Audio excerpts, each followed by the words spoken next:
Akala ng karamihan nagsimula lang lumaban ang mga Pilipino sa labas ng bansa noong World War II.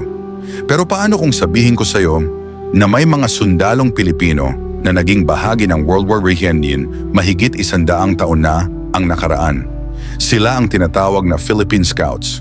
At ito ang kanilang lihim na kwento. Itinatag noong 1900 at isa ng mga Amerikano, ang Philippine Scouts ay isang elite military unit na binuo mula sa mga Pilipino, trained, armed, and led by American officers. Ginamit sila para sugpuin ang mga rebelding Pilipino. Pero kalaunan, sila rin ang ipinadala para lumaban sa mga digmaan ng Amerika sa buong mundo. Noong 1914 hanggang 1918, sumiklab ang World War I sa Europa. Hindi opisyal na isinabak sa Europe ang mga Philippine Scouts bilang combatants, ngunit ayon sa ilang historical accounts, sila'y na-deploy bilang support units, messengers, at security forces sa mga US military bases sa Pacific at Asia-Pacific front. May mga tala na nagsasabing ilang mga scout units ay isinama sa transport operations, naval logistics, at intelligence gathering para sa Allied forces. Ang ilan sa kanila ay napadpad sa Hawaii, Guam, China, at maging sa Europe para sa mga special missions, madalas classified. Kahit mahusay at disiplinado, minamaliit ng ilang Amerikanong opisyal ang mga Pilipino. Suweldo nila ay mas mababa at madalas ay hindi sila binibigyan ng parehong karangalan. Pero kahit ganon, patuloy silang naglingkod. Tapat, tahimik at matapang.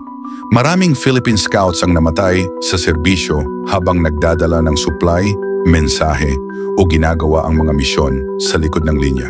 Hindi sila bida sa libro ng kasaysayan, pero sa kanilang pananahimik, sila ang unang global Filipino soldiers. Dahil sa kanilang katapangan, nagpatuloy ang Philippine Scouts hanggang World War II. Ang ilan sa kanila ay lumaban sa Bataan at Corregidor, habang ang iba ay naging prisoners of war matapos ang pagbagsak ng Pilipinas. Ang legacy nila, naging inspirasyon ng modern AFP, Armed Forces of the Philippines. Kakaunti lamang ang nakatanggap ng military honors gaya ng Distinguished Service Cross o Medal of Honor. Sa Amerika at Pilipinas, ilang dekada ang lumipas bago sila kinilala ng maayos. Hanggang ngayon, marami sa kanila ay hindi nabanggit sa textbooks. Ang mga scout ay hindi lamang sundalo. Sila ay simbolo ng unang Pilipinong nakipagsabayan sa pandaigdigang entablado ng digmaan. Kung hindi dahil sa kanila, baka wala tayong kasaysayan ng global Filipino military heroism. Hindi sila artista, hindi sila headline, pero sila ang unang mga Pinoy na lumaban para sa bayan. Sa labas ng sariling lupa. Ito ang kanilang kwento. At ito ang forgotten footnotes ng Philippine Scouts.